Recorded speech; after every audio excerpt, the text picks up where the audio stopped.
नमस्कार। आज हम चर्चा कर रहे हैं दशहरा के दिन रावण के ऊपर, और हम आज बोल रहे हैं कि रावण एक बहुत अच्छा व्यक्ति था और रावण एक बहुत मिसअंडरस्टूड व्यक्ति है। लेकिन हम ये भी बोलेंगे कि जो अक्सर रूप से ऐसा बोलते हैं कि रावण अच्छा व्यक्ति था, वो गलत है। रावण एक बहुत बुरा व्यक्ति भी था। रावण का नाम रावण क्यों था, और रावण दहन से फ़ायदा क्या होता है, क्यों हम रावण को हर साल जलाते हैं, और कैसे हमें दशहरा सेलिब्रेट करनी चाहिए। और जितने भी आपने सुना होगा कि रावण के ये गुण थे, उसने सीता माता के साथ ऐसा किया, वो शिव भक्त था, उन सारी बातों के खिलाफ हम आज बोलेंगे। किसी भी डाउट के बियॉन्ड आपको ये चीज़ क्लियर हो जाएगी कि रावण में एक भी अच्छा गुण नहीं था और वो एक बहुत अच्छा भी व्यक्ति था। कैसे, जानिए नितेश के साथ।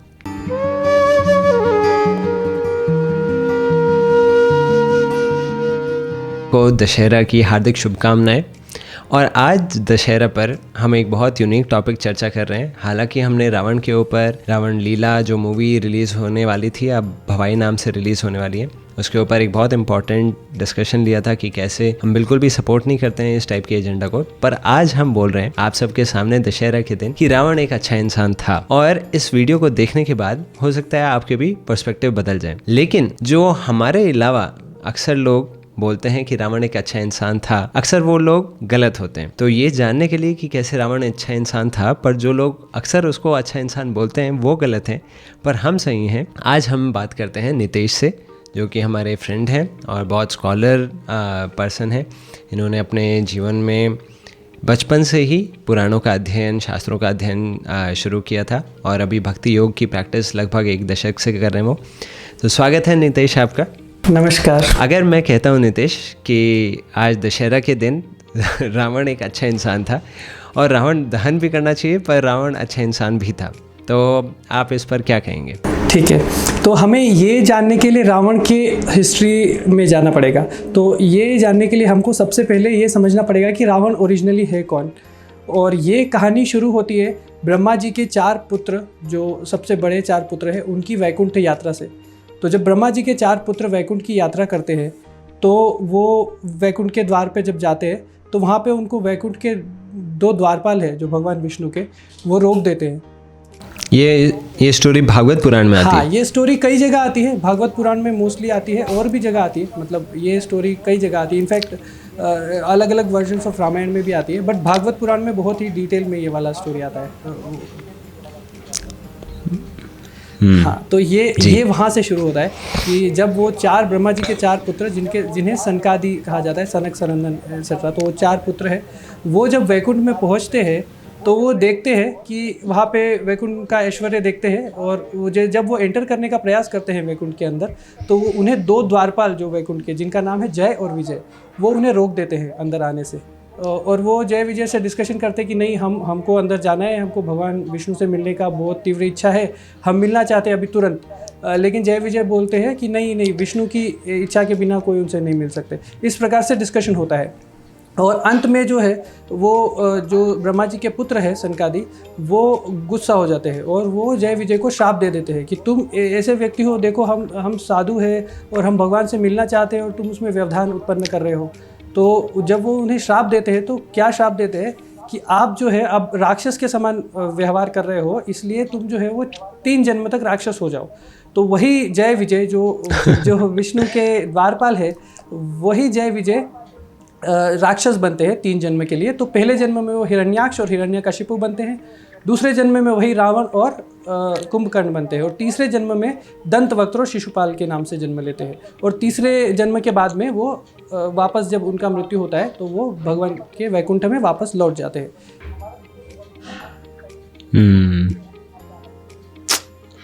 तो रावण एक अच्छा इंसान था, लेकिन वो उस पर्सपेक्टिव से नहीं है जिस पर्सपेक्टिव से लोग अक्सर सोचते हैं कि देखो उसमें बुराई थी, पर ठीक है, उसमें कुछ अच्छाई भी थी। लेकिन ओरिजिनल रूप से देखें तो रावण की जो स्टोरी है वही हिरण्याक्ष, हिरण्यकशिपु, रावण और कुंभकर्ण, दंतवक्र और शिशुपाल, और 6 के 6 बहुत इम्पॉर्टेंट कैरेक्टर्स हैं हमारे शास्त्रों में। पर लोग अक्सर जानते नहीं हैं कि ये रिपीटेड पर्सनालिटीज़ हैं, मतलब वो सेम आत्मा है जो 3 अलग अलग जन्म उन्हें लेने पड़ रहे हैं एक श्राप की वजह से।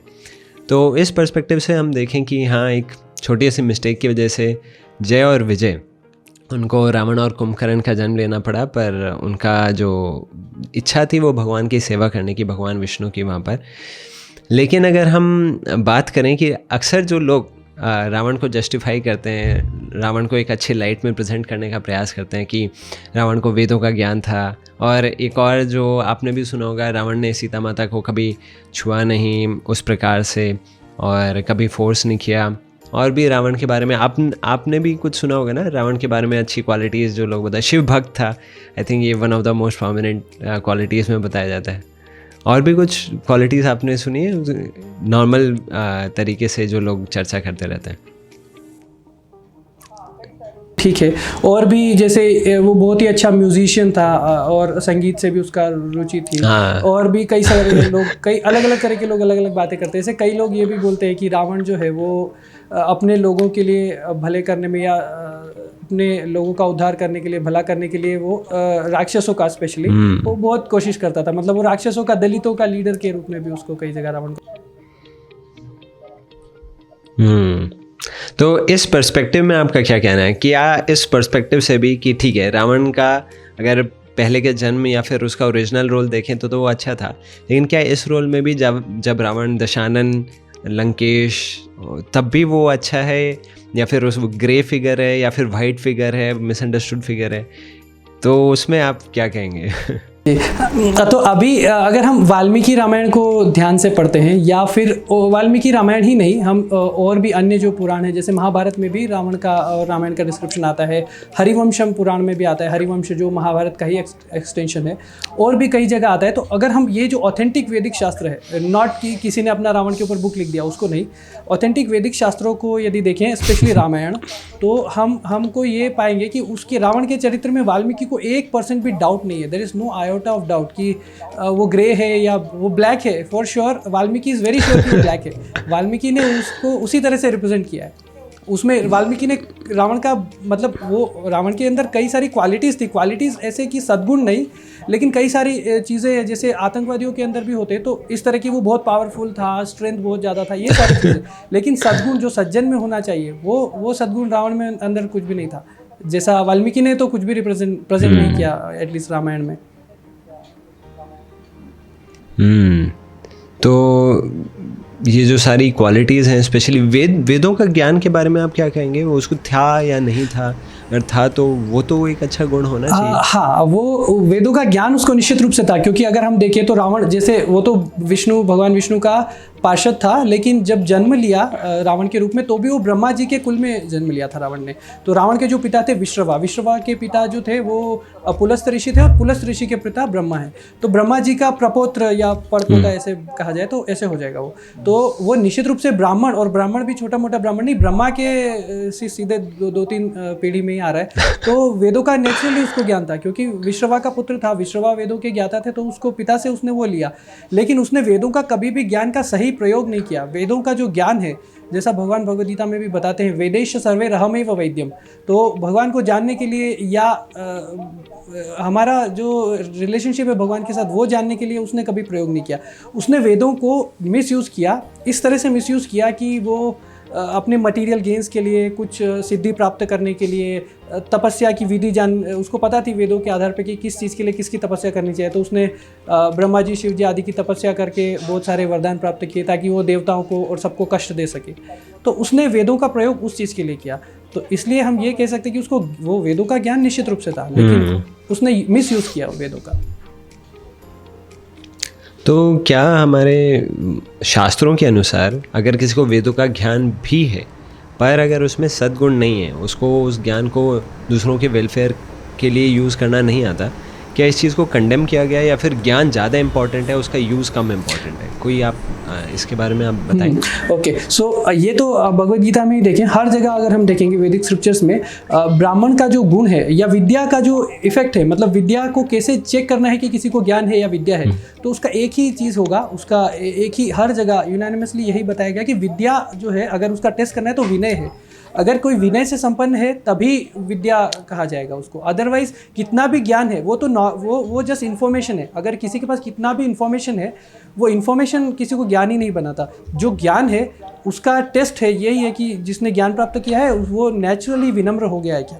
अगर वो विनम्र हो गया है तो उसको ज्ञानवान समझना चाहिए। ये युधिष्ठिर महाराज भी यक्ष के साथ डिस्कशन में भी बताते हैं, और इवन भगवद गीता में भी भगवान बताते हैं कि विद्या विनय संपन्ने ब्रह्मणे गव्यस्ते। तो ब्राह्मण का 2 गुण है, विद्या और विनय। विद्या बिना विनय विद्या का कोई यूज नहीं है। और आई थिंक इसको काफ़ी कॉमन सेंस से भी हम समझ सकते हैं। सिर्फ एक इंजीनियर हो जाना, डॉक्टर हो जाना, बिना उसको उस पर्पस के लिए यूज़ करने के लिए तो उतना ज़्यादा अप्रिशिएबल नहीं रहेगा। कोई किसी टेररिस्ट ऑर्गेनाइजेशन में भी इंजीनियर डॉक्टर हो सकता है, पर उसको कोई भी अप्रिशिएट नहीं करेगा। तो वेदों का ज्ञान होना अपने आप में कोई बड़ा गुण नहीं है, अगर वेदों के ज्ञान का प्रयोग जनहित के लिए और वेदों के लक्ष्य के अनुसार ना किया जाए। आई थिंक वेदों का ज्ञान कंप्लीट नहीं है उसके एप्लीकेशन के बिना। तो ये भी बोलना कि रावण को वेदों का ज्ञान नहीं था, वो भी स्टेटमेंट ठीक रहेगा आई थिंक। हाँ, वेदों का, क्योंकि ज्ञान का, yes right, yes you are right, उसको वेदों का इंफॉर्मेशन था बट ज्ञान नहीं था। मतलब जो हाँ इंफॉर्मेशन था, इट्स नॉट ज्ञान। अच्छा, और रावण को रावण क्यों बोलते थे? क्या यही नाम था उसका बचपन से, या फिर कैसे? ये रावण मतलब क्या होता है? हाँ, बचपन से रावण के 10 सिर थे तो इसलिए उसको दशानन बुलाते थे उसके पिता जनरली। अब रावण नाम जो है वो उसको बाद में उसका पड़ा। रावण का लिटरल अगर मीनिंग देखते हैं तो दूसरों को कष्ट देने वाला है, दूसरों को रुलाने वाला, इस तरह से। तो क्योंकि वो सबको कष्ट देता था इसलिए उसका बाद में नाम रावण हो गया, और वो उसको भी मज़ा आता था उसमें कि मेरा नाम, मैं दूसरों को कष्ट देता हूँ तो मेरा नाम रावण, ऐसा। अच्छा, तो दूसरों को रुलाने वाला जो, अच्छा ये मतलब है रावण का। और जो अलग अलग 10 सिर हैं रावण के, क्या वो भी मतलब कुछ रिप्रेजेंट करते हैं? और क्या मतलब रावण को क्यों हेट सिंबल क्यों बनाया गया है रावण को रामायण में? मतलब ऑल्दो हम देखते हैं शास्त्रों में हर चीज़ एक पर्पस के लिए है, तो रावण को एक डीमन या फिर सारे बुरे गुणों का एक सिंबल बनाया गया है। तो उसके 10 सिर और उसके क्या ऐसे गुण थे जिसकी वजह से रावण को हमेशा हर दशहरा पर हम जलाकर ये सिंबलाइज करते हैं कि हाँ जो बुरी क्वालिटीज़ हैं उनको हमें जलाना चाहिए, उनको हटाना चाहिए? तो कुछ आप बताएंगे इसके बारे में, क्या रावण रिप्रेजेंट करता है, कैसे? क्योंकि अक्सर अगर हम रावण जला दें सिर्फ और बिना उसके बुरे गुणों के को याद करते हुए, तो आई थिंक वो ठीक है, हम राम जी और रावण को सही रूप में तो याद कर रहे हैं रावण को जलाकर, पर अगर उसके बुरे क्वालिटीज़ नहीं याद रखेंगे तो हो सकता है वो हमारे हार्ट में भी हो और हम उस पर ध्यान ना दें जो लक्ष्य है मेन दशहरा को सेलिब्रेट करने का। हाँ, निश्चित रूप से।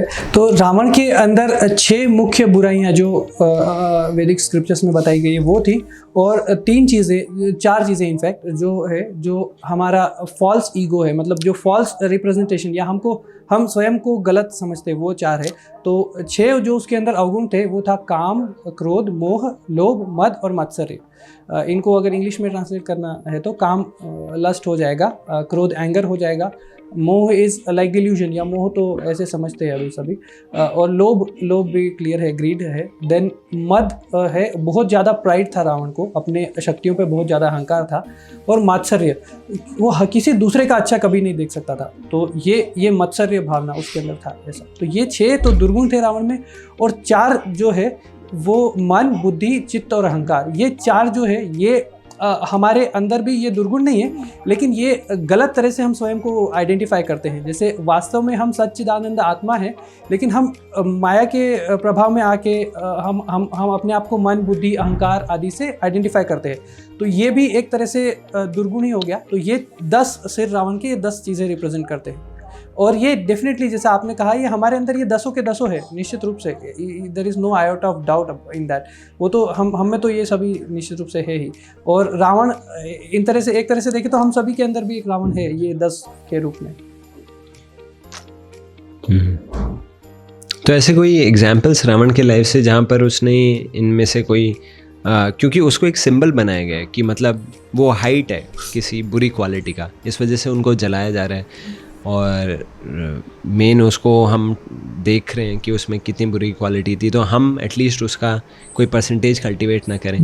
तो आप कुछ रामायण से कुछ ऐसे स्टोरीज़ बताएंगे, क्योंकि अक्सर लोग आज के समय में तो इतना ऐसी परिस्थिति हो गई है, लोग सचमुच में कंफ्यूज होते हैं कि असली हीरो कौन है रामायण में, असली विलन कौन है, क्या रावण सचमुच में इतना बुरा था जितना उसको बनाया जाता है, दशहरा पर उसको जलाया जाता है। क्योंकि लोग बहुत दूर आ चुके हैं शास्त्रों से, तो पता भी नहीं होता उनको कि रावण ने क्या किया क्या नहीं किया। जैसे सीता माता को उसने नहीं छुआ तो उसमें क्या सचमुच में उसकी क्वालिटी थी या नहीं, उसको उल्टा कुछ। तो आप कुछ बताएंगे ऐसे तो उसके दुर्गुणों के बारे में? निश्चित रूप से। पहला तो आपने एक बहुत अच्छा पॉइंट ये बताया, जो सीता माता को रावण ने नहीं छुआ, और इसके लिए शास्त्रों में स्टोरी है। आनंद रामायण में ये स्टोरी आता है, और पुराणों में भी आता है ये स्टोरीज़। वाल्मीकि रामायण में डायरेक्टली ये स्टोरी नहीं है ऑफ कोर्स, लेकिन हाँ ये कई जगह आता है। तो ये एक ऑथेंटिक स्टोरी है जिसमें रावण जो है, रावण कुबेर का भाई होता है। तो रावण का जो स्टेप ब्रदर है वो कुबेर है, और कुबेर के दो पुत्र बहुत फेमस हैं, नलकुवर और मणिग्रीव। जो नलकुवर है उनकी वाइफ होती है रंभा, जो बहुत ही ब्यूटीफुल होती है, ऑफ कोर्स अप्सरा है, उसके वजह से शी इज़ वेरी ब्यूटीफुल। तो रावण जब अपने एक अभियान पे निकलता है सभी लोगों को जीतने के, तो वो वहाँ कुबेर के वहाँ जाता है। तो वो जब रंभा को देखता है तो वो बहुत ज़्यादा अट्रैक्ट होता है, और वो मतलब ही फोर्सेस, मतलब वो रंभा का बलात्कार करता है। और उसके बाद में रंभा जो है वो नलकुवर को बताती है, और नलकुवर रावण को फिर श्राप देता है कि ये जो तुम इस प्रकार से कर रहे हो, यू डोंट इवन अंडरस्टैंड कि जो है ये तुम्हारी पुत्रवधू के समान है, मतलब मैं तुम्हारे पुत्र के समान हूँ, ये तुम्हारी पुत्रवधू के समान है। तो इसके साथ में तुम ऐसी हरकत कर रहे हो। तो वो नलकुवर रावण को श्राप देता है, और वो श्राप देने की वजह से रावण जो है किसी स्त्री को नहीं छू सकता। तो this is one of the reason कि रावण ने सीता माता को नहीं छुआ। अभी कई वाल्मीकि रामायण में जैसा डिस्क्रिप्शन है सीता हरण का, उसमें अगर हम डायरेक्टली ऐसे देखेंगे तो हमें लगेगा कि नहीं वो तो पकड़ के ले जा रहा है, छू रहा है, ऐसा कर रहा है। लेकिन हम उस पे कई सारे आचार्य हैं जिन्होंने टीका लिखी है, बहुत अच्छे से एक्सप्लेन किया है सुंदर तरीके से कि कैसे रावण ने सीता का अपहरण किया। उसमें दो चीज़ें, एक तो वो है कि जो एक कूर्म पुराण में स्टोरी आता है जिसमें अग्निदेव जो है वो सीता को अपने पास में रखते हैं, छाया सीता को रावण हरण करता है। अगर छाया सीता भी है तो भी रावण छाया सीता को भी स्पर्श नहीं कर सकता वो श्राप के कारण। तो आचार्य हमको समझाते कि रावण ने कैसे अपहरण किया। तो he did not touch actually, वो जो रामायण में जिस तरह से बताते कि वो उसने ऐसे पकड़ा ये किया, बट वो अगर हम उसकी टीका को देख के अच्छे से समझने का प्रयास करेंगे तो हमें पता चलेगा कि उसने टच नहीं किया। उसने रावण बहुत सारी, अच्छा रामायण के श्लोकों में है हाँ, कि उन्होंने टच किया या फिर रावण सीरियल के बारे में आप बता रहे हैं? हाँ, सीरियल में तो बहुत ही एग्जैगरेटेड करके दिखाया, रावण ने ऐसे बाल वगैरह नहीं पकड़े वहाँ पे भी रामायण में, मतलब जो वाल्मीकि रामायण में। लेकिन श्लोकों में ऐसा लगता है, अगर श्लोक का डायरेक्ट ऐसे सीधा सीधा मीनिंग ले तो कि उसने पकड़ा। लेकिन रावण जो है वो बहुत तंत्र विद्या, बहुत सारी डेमोनिक विद्या जानता था, राक्षसी विद्या। तो उसकी मदद से उसने सीता को इस तरह से मतलब वो किया। तो वही वाल्मीकि जिस तरह से बताते हैं, उसका जो कमेंट्रीज अगर हम पढ़ेंगे, जो ऑथोराइज्ड आचार्य है उनकी, तो वहाँ पे हमको पता चलता है कि रावण ने वास्तव में टच नहीं किया। इनफैक्ट सीता को जिस प्रकार से कबंध का भी स्टोरी आता है, कबंध भी जब आपको पता होगा कि कबंध जो है वो सीता को उठा लेता है और राम लक्ष्मण कबंध को वध करके सीता को छुड़ाते। कबंध भी इनफैक्ट वो पकड़ नहीं पाता है, मतलब स्पर्श नहीं कर पाता, क्योंकि सीता जो है वो अस्पर्श है, मतलब सीता का राम के अतिरिक्त और कोई स्पर्श नहीं कर सकता। ये एक थ्रू आउट द रामायण एक चीज़ एस्टैब्लिश्ड है कि कोई भी व्यक्ति सीता को, क्योंकि वो पतिव्रता है और उनको कोई भी राम के अतिरिक्त स्पर्श नहीं कर सकता। तो ये भी चीज़ है उसमें, अगर हम समझे तो।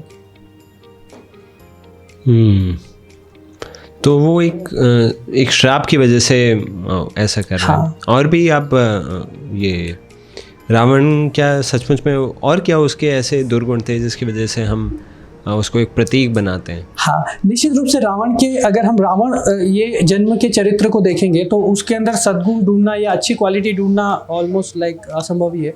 जितने भी उसके गुण थे वो सब दुर्गुण ही थे। जैसे वो बहुत ज़्यादा कामी था, जैसा हमने देखा, एक तो रंभा का स्टोरी में देखा। दूसरा वेदवती का स्टोरी आता है कई जगह पे स्क्रिप्चर्स में, आनंद रामायण में आता है और भी जगह आता है। तो वेदवती का स्टोरी में भी वही है, रावण जो है वो ही tries to force him upon Vedavati. उसके बाद में दूसरे कई स्टोरी है, मतलब रावण के बारे में वाल्मीकि रामायण में वाल्मीकि ये तक लिखते हैं कि रावण जहाँ भी स्त्रियों को देखता था वो उनको अपहरण करके उनको अपने यहाँ लाने का, उसका यही प्रयास रहता था हर जगह। तो ये रावण के चरित्र से हम देखते हैं कि लस्ट है। दूसरा दुर्गुण तो दुर्गुण ही दुर्गुण है, हम पूरे कितने भी टाइम तक उसके दुर्गुणों की ही चर्चा कर सकते हैं। तो दूसरा एक एस्पेक्ट देखते हैं हम रावण का, कि कई लोग रावण को बहुत वीर दिखाते हैं कि वो त्रिलोक विजयी, दिग्विजयी इस प्रकार से। लेकिन अगर हम रावण के तो इस पे भी हम चर्चा कर सकते हैं। हाँ, बिल्कुल आप बताइए, क्योंकि उसके करेज के बारे में अभी रिसेंट जो मूवी ट्रेलर्स आए हैं उसमें भी ऐसे दिखाया हुआ है कि त्रिलोक अधिपति, उस तरीके से। निश्चित रूप से, तो ये भी हम चर्चा करेंगे। तो रावण के हम 3 ऐसे उदाहरण लेंगे जहाँ पे रावण ने अपना बहुत अच्छा बल प्रदर्शन किया। सबसे पहला उदाहरण है कार्तिवीर्य अर्जुन। तो कार्तिवीर्य अर्जुन जो वो है वंश के बहुत प्रसिद्ध राजा थे, जो जिनके 1000 भुजाएं थी, और वो बहुत ही पावरफुल क्षत्रिय राजा थे। ऑल्दो वो भी he is not a saintly person, that is a different story, वो अलग ही है, उसको चर्चा नहीं करते। लेकिन अगर रावण और उनके बीच में देखते तो महिष्मती नगरी जो नर्मदा के किनारे है, जो उसका कैपिटल था कार्तिवीर्य अर्जुन का, उसके पास में रावण ने अपना कैंप लगाया हुआ था। और वहाँ पे रावण जो है वो कुछ कर रहा था, और उसने जो है वो नदी का वो फ्लो ब्लॉक कर दिया, नर्मदा रिवर का। तो नर्मदा का जब फ्लो उसने ब्लॉक कर दिया तो कार्तिवीर्य अर्जुन उससे गुस्सा हो गया, और कार्तिवीर्य अर्जुन ने उसको पकड़ लिया, रावण को पकड़ के बंदी बना दिया। और फिर वो मतलब कुछ नहीं, रावण का जो शक्ति था वो कोई काम नहीं किया वहाँ पे। रावण ने युद्ध करने का प्रयास किया, कुछ किया, लेकिन रावण वाज हेल्पलेस। तो एक इंस्टेंस वो देखते हैं हम। फिर बड़ी मुश्किल से रावण किसी तरह से उससे मिन्नत करके कि नहीं आप मुझे छोड़ दो, मैं आपसे बहुत अच्छा रहूँगा, इस प्रकार से वो छूट गया। तो रावण ने कोई वहाँ मतलब बहादुरी का प्रदर्शन नहीं किया बिल्कुल भी। दूसरा जो स्टोरी आता है वो आता है राजा बलि, जो प्रहलाद के पौत्र है। राजा बलि, प्रहलाद को तो सभी जानते हैं। तो प्रहलाद के पौत्र राजा बलि है, जो राक्षसों के राजा है। वो भी राक्षसों के राजा है, लेकिन वो संत सज्जन व्यक्ति है। तो जब वो बलि के यहाँ पे सुतल लोक में बलि का किंगडम है, वहाँ पे वो जाता है रावण बलि को भी जीतने के लिए, क्योंकि वो ऊपर के लोगों को जीतने के बाद वो सोचता है इधर इनको भी जीतना मुझे चाहिए, राक्षसों का सबका अधिपति मैं ही हूँ मैं, तो मुझे ये सुतल लोक को जीतना बहुत जरूरी है। तो सुतल लोक जीतने के लिए जाता है। तो वहाँ पे जब बच्चे, छोटे छोटे बच्चे खेलने वाले, वो रावण को पकड़ के बांध देते हैं। रावण वहाँ जाके पूछता है बलि कहाँ है, ये कहाँ है। तो वो बोलते हैं तुम कौन हो, तुम इधर आओ हम। तो वो पकड़ के बच्चे, छोटे छोटे बच्चे रावण को बांध देते। तो हम ये देखते हैं कि सुतल लोक के छोटे छोटे बच्चों से भी रावण नहीं जीत पाता। तीसरा स्टोरी हम देख, ये वाल्मीकि रामायण में वर्णन है। इसका वर्णन वाल्मीकि रामायण में नहीं है, लेकिन ये ऑथराइज्ड है, मतलब इसका हरिवंशम में भी वर्णन है इसका, इसका कई पुराणों में भी वर्णन है, और महाभारत में भी इस स्टोरी का वर्णन है। तो ये इस तरह से ऑथेंटिक है। वाल्मीकि रामायण में ऑल्दो इसका वर्णन है। तो ये एक स्टोरी है। तीसरा स्टोरी जो है वो आता है बलि का, जो बाली जो है वो वानरों का राजा और सुग्रीव का बड़ा भाई, जिसे हम सभी जानते हैं, भगवान राम ने जिसका वध किया था। तो वो बाली जब एक बार अपनी पूजा करता है, डेली पूजा करता है, तो रावण उसके पास जाके उसको जीतने के लिए कि क्योंकि रावण सबको जीतना चाहता था, तो वो देखता था कि ये काफ़ी पावरफुल व्यक्ति है, इसको भी जीतता हूँ मैं। तो रावण उसको युद्ध के लिए गया बाली के पास। तो बाली ने कहा अभी रुको, मेरा ये पूजा हो रहा है, मैं पश्चिम से पूर्व समुद्र तक पूरा ये पूजा करके परिक्रमा करता हूँ पृथ्वी की, तो वो करूँगा मैं। तो रावण बोला नहीं, मुझे तो अभी युद्ध करना है। तो जब वो रावण बहुत ज़्यादा आवाज़ करने लग गया इस प्रकार से, तो बाली ने क्या किया, रावण को अपनी काख में, मतलब साइड में दबा के, और रावण को कहा कि ठीक है चलो तुम इधर ही रहो अभी शांत, मैं सब अपनी परिक्रमा करके आता हूँ। तो रावण को यहाँ दबा के वो पूर्वी समुद्र से पश्चिमी समुद्र, उदयगिरी से अस्ताचल तक पूरा उसने यात्रा किया और अपना पूजा कंप्लीट किया। फिर रावण से पूछा अभी युद्ध करना चाहते हो क्या। तो रावण ने उससे क्षमा मांग के उससे कहा नहीं मैं आपसे मित्रता स्थापित करना चाहता हूँ, इस प्रकार से। तो ये रावण की वीरता के कुछ किस्से हैं। और भी किस्से हैं। एक छोटा सा अगर हम देखें भगवान राम और रावण के अंदर यदि कंपेयर किया जाए, तो आप ये देखो कि वो सीता को किस तरह से हरण करने गया। भगवान राम अकेले और लक्ष्मण दो भी नहीं, लक्ष्मण भी, वो अकेले लक्ष्मण भी के साथ में भी वो नहीं युद्ध कर पाया। जब राम चले गए तब लक्ष्मण अकेले बचे, तब भी रावण नहीं गया। वो उसने मारीच को बोला कि तुम छल करना है तो लक्ष्मण भी आ जाए, ताकि दोनों चले जाए, तभी मैं अटेम्प्ट करूँगा सीता हरण करने का। तो आप उसकी वीरता समझ सकते हो ये छोटी सी चीज़ से, कि वो कितना वीर था, कि वो राम छोड़ो लक्ष्मण से भी नहीं युद्ध कर सका और युद्ध करने की सोच भी नहीं सका। तो इतना वीर रावण था। तो ये तो अच्छा बताया आपने, इंडिविजुअली वो कैसे उतना महान नहीं था, उतना ब्रेव नहीं था, और वो ऐसा नहीं है कि जेन्युइनली अट्रैक्टेड था वो किसी स्त्री के प्रति, वो बस लस्टी था, वो बस एंजॉय करना चाहता था। उसको कोई ऐसे जो रोज़ी रोज़ी पिक्चर दिखा देते हैं रावण की, कि रावण को भी अट्रैक्शन हुआ और उसने सीता जी को उठा लिया, आजकल के वो प्रोपेगेंडा रहता है। लेकिन अगर रावण के बात में सबसे ज़्यादा अगर मिसअंडरस्टूड कोई बात हो तो आई थिंक शिव भक्ति उसकी, इससे ज़्यादा कोई मिसअंडरस्टूड बात नहीं है। लोगों को लगता है वो बहुत बड़ा शिव भक्त था और वो भी उनकी पूजा अर्चना किया उसने।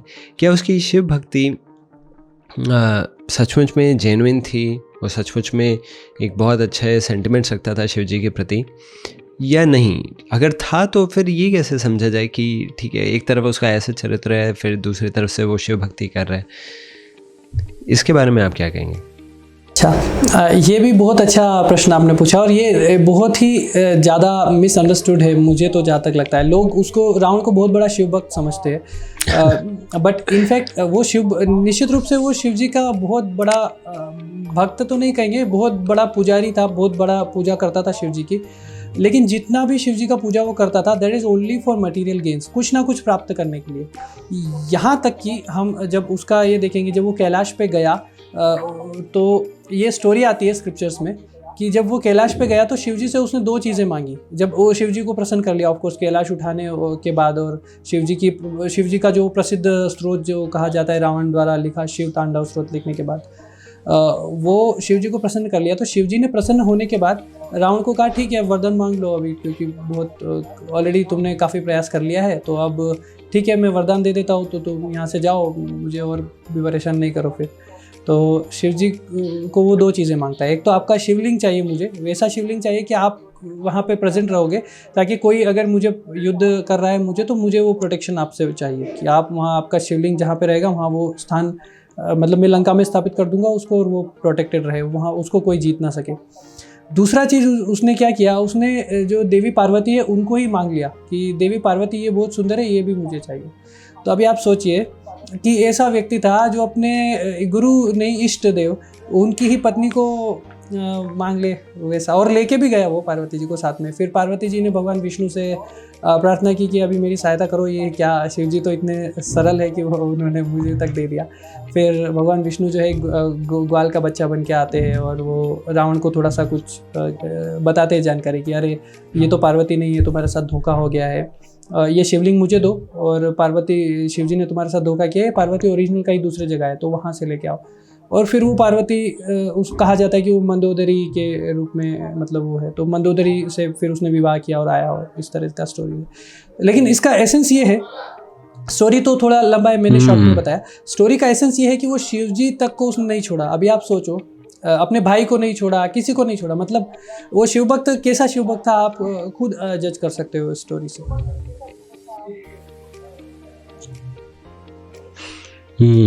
तो उसकी शिव भक्ति एग्जैक्टली उसकी वेदों के ज्ञान के समान बताई जा सकती है कि उसके इंटेंशंस ही करप्टेड हैं, तो उसको शिव भक्त बोलना एक्चुअली शिव भक्ति के प्रति अपमान है, और ये बहुत गलत टर्म है। अगर शिव भक्ति इसको बोलने लगेंगे हम, तो लोग शिव भक्ति से कुछ भी कंसेप्शन निकाल सकते हैं कि शिव जी की आराधना किया और कुछ भी उसके साथ कर लिया। शिव जी की भक्ति का मतलब बस उनकी पूजा है, उनके मंदिर में जाना है, बस यही मतलब है शिव भक्ति का। एक अच्छा कैरेक्टर, सद्गुण डेवलप करना, शिव जी जैसे गुण डेवलप करना। शिव जी कहाँ इतने महान भगवान शिव, जिन्होंने पूरा जहर का कालकूट पूरा जहर पी लिया था सब लोगों की भलाई के लिए, और पूरा उनके चरित्र का वर्णन होता है, उनके सद्गुण भरे हुए हैं, कितने तपस्वी, कितना वो। और आप कुछ क्वालिटीज़ बता सकते हैं इसमें, मतलब कुछ क्वालिटीज़ आप मेंशन कर दो, ये पार्ट एडिट आउट हो जाएगा, मुझे उतनी ध्यान नहीं आ रही। और अगर हम देखें इसके अलावा, तो भी रावण के अंदर दुर्गुण ही दुर्गुण थे, ऐसे कोई सद्गुण बहुत ज़्यादा नहीं थे। वो झूठ बोलने में माहिर था, वो लोभी था, कितना भी उसको मिल जाए तो भी वो संतुष्ट नहीं होता था। इसीलिए जब हनुमान जी, सुंदरकांड में वर्णन है, जब हनुमान जी लंका में प्रवेश करते हैं तो वो देखते हैं कि वहाँ के जो मतलब स्ट्रीट लाइट्स है, जिनको दीपक वगैरह से जलाते होंगे भी उस समय, तो स्ट्रीट लाइट्स है वो तक सोने के बने हुए थे, और वो सोना कोई रावण का खुद का नहीं था, वो लूट के इधर उधर से लाया गया था। तो वो इतना ग्रीडी था कि सभी लोगों की संपत्ति लूट के उसने सब कुछ लंका में इकट्ठा कर दिया था। दूसरा रावण का अगर दुर्गुण हम ये देखें तो वो ऐसा नहीं था कि अपने लोगों या अपने छोटे बड़ों के साथ बहुत अच्छा रखता था। तो रिलेशनशिप का भी कोई वैल्यू नहीं था रावण की नज़र में। अगर हम रावण का उसके छोटे भाइयों छोटों के साथ रिलेशनशिप देखें या बड़ों के साथ, सबके साथ रावण ने दुर्व्यवहार ही किया है। अगर हम रावण के बड़े जैसे माल्यवान उसके नाना है या फिर उसके श्वशुर है जो मयदानव है, वो दोनों के साथ उसके डिस्कशंस पढ़ेंगे, स्पेशली वो आते हैं सुंदरकांड में और युद्धकांड में। तो रामायण के सुंदरकांड और युद्धकांड में जब हम डिस्कशन पढ़ेंगे तो उनको इस तरह से बात करता है जैसे वो उसका कोई नौकर हो या जो भी, मतलब उनकी बात को पहले तो वो बोलता है कि मैंने तुम्हारी बात तो सुना ही नहीं है। जब माल्यवान उसको समझाता है तो बोलता है मेरे कानों के अंदर तक तो तुम्हारी बात गई नहीं है। इस तरह से बताता है रावण। तो वो ना तो बड़ों को सुनता था, ना छोटों से अच्छे से बात आदर देता था उनको, ना तो छोटों से अच्छे से डील करता था। विभीषण का ही देख सकते हो। ये तो एक्चुअली मैंने पहली बार ही बड़ा अच्छा सुना आपसे कि उसके यहाँ पर जो सोना था वो चुराया हुआ था। अक्सर तो लोग तारीफ़ करते हैं कि सोने की लंका थी। अच्छा, मुझे आज ही पता चला कि ये चुराया हुआ सोना था। और रिलेशनशिप्स के नाम पे लोग अक्सर विभीषण को के ऊपर गलत फ्रेजेस, गलत मुहावरे बनाते रहते हैं। पर आपसे सुनने को मिल रहा है कि वो खुद इतना ख़राब था रिलेशनशिप्स मेंटेन करने में। निश्चित रूप से। अच्छा मेरे लिए तो सरप्राइजिंग विभीषण भी काफ़ी मिसअंडरस्टूड कैरेक्टर है। विभीषण रावण के भले के लिए हमेशा प्रयास करते रहे, ऐसा, और इवन मंदोदरी भी, सभी लोग उसके भले के लिए प्रयास करते रहे। लेकिन रावण उन्हीं लोगों को पसंद करता था जो उसको उकसाते थे युद्ध के लिए, लूटने के लिए, उसकी और ज़्यादा इंद्रिय तृप्ति करने के लिए। तो वो रावण, ऐसे लोग ही उसको पसंद आते थे। हमारे साथ भी वैसा ही है। अगर आप देखें तो हम भी कोई रावण से बहुत ज़्यादा, बट हमारे अंदर भी हमको वही लोग पसंद आते हैं हमेशा जो हमें अच्छा मीठा बोले, हम जैसा कर रहे हैं वैसा ही करें, हमको बोले हाँ तुम तो बहुत बढ़िया कर रहे हो, ऐसे ही लोग हमें पसंद आते हैं। रावण भी वैसा ही, इस प्रकार से वो नेचुरल टेंडेंसी होता है। और रावण के बारे में एक और जो चीज़ बोली जाती है कि रावण ने सीता माता को 1 साल तक रखा, तो उन्होंने छुआ नहीं, तो ये तो ठीक है। और ये लेकिन बहुत रिस्पेक्टफुली रखा, कुछ ऐसी भी बातें सुनने में आती है। उसने रिस्पेक्टफुली रखा ये नहीं है, लेकिन हाँ उसने केयरफुली रखा ये चीज़ है, क्योंकि वो नहीं चाहता था कि किसी भी हालत में सीता जी जो है वो यहाँ से बच जाए या कोई आके उन्हें बचा के ले जाए यहाँ से। तो रावण ने सीता जी की प्रोटेक्शन का बहुत अच्छा बंदोबस्त किया था। और अगर हम देखें तो अच्छे से रखा, तो ऐसा लग्जरी तो कुछ दिखता नहीं है। जैसा भी रामायण में डिस्क्रिप्शंस आते हैं, अशोक वाटिका में सीता जी एक पेड़ के नीचे रहती थी, और जैसा तुलसीदास जी भी रामायण में लिखते हैं, कृष्णतन शीश जटा एक बेनी जपत हृदय रघुपति गुण श्रेणी। तो इस प्रकार से वो कोई ज़्यादा ओपुलेंसेस तो थे नहीं सीता जी के पास में। वहाँ पे उल्टा राक्षसियाँ उनको परेशान करने के लिए हमेशा लगाई हुई थी। वो कॉन्स्टेंटली उनको बस यही बोलती रहती थी कि रावण को स्वीकार कर लो। ये तो कोई ऐसा कहीं तो हमको मिलता नहीं है जिससे हम ये कह सकें कि रावण ने सीता जी को बहुत सम्मान से रखा, बहुत केयर किया सीता जी के लिए। केयर, अगर जंगल के पेड़ के नीचे, वो भी बारिश के महीने थे, जैसा आप जानते होंगे, जब सीता हरण किया उसके बाद में भगवान ने जब अभियान चालू किया तो वो बारिश का टाइम था। जब हनुमान जी गए वो वाला समय जो है वो वर्षा का टाइम था। उसके पहले 4 महीने जब हनुमान जी गए थे वो अश्विन मास में गए थे। तो वो अगर हम ऐसे देखें तो मतलब वो डेफिनेटली वो वर्षा में पेड़ के नीचे ऐसे परेशानी में कितने कष्ट में हो रहे हैं। तो कोई भी साधारण व्यक्ति भी होगा तो थोड़ा तो कम से कम शेल्टर का व्यवस्था कुछ तो करेगा, बट वो ऐसा भी कुछ नहीं किया रावण।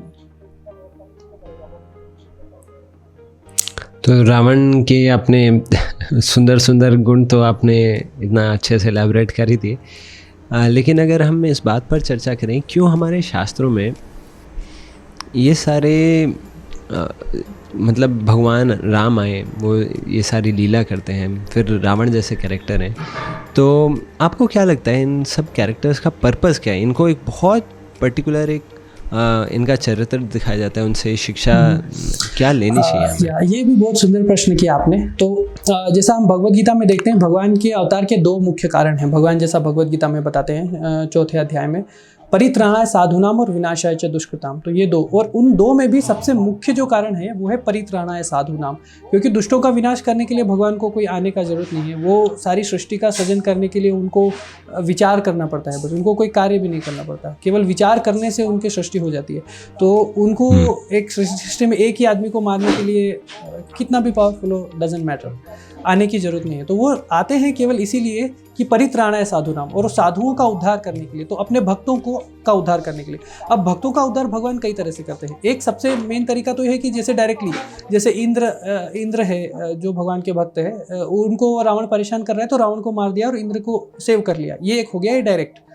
दूसरा जो भगवान का सेव करने का तरीका है परित्राणाय साधुनाम, वो ये है कि अपने जैसे भगवान जब आते हैं अवतार लेते हैं तो भगवान के साथ में दशरथ है, यश कौशल्या है, कैकेयी है, भरत है, लक्ष्मण है, और भी भगवान के सखा है, मित्र है, जैसे और भी कई लोग हैं जिनके साथ भगवान मिलते हैं और उनका उद्धार करते हैं, उनके साथ में उन्हें आनंद देते हैं। तो दूसरा तरीका ये इस तरह से भगवान उद्धार कर अपने परित्राणाय साधुनाम दूसरे तरह से ये करते हैं। और तीसरा तरीका ये है कि जब दूसरे भगवान के भक्त जो है वो भगवान की इन लीलाओं को सुनते हैं, क्योंकि भगवान कुछ एक्ट करेंगे तभी तो बाद में उन्हें लिखा जाएगा और उन्हें सुना जाएगा।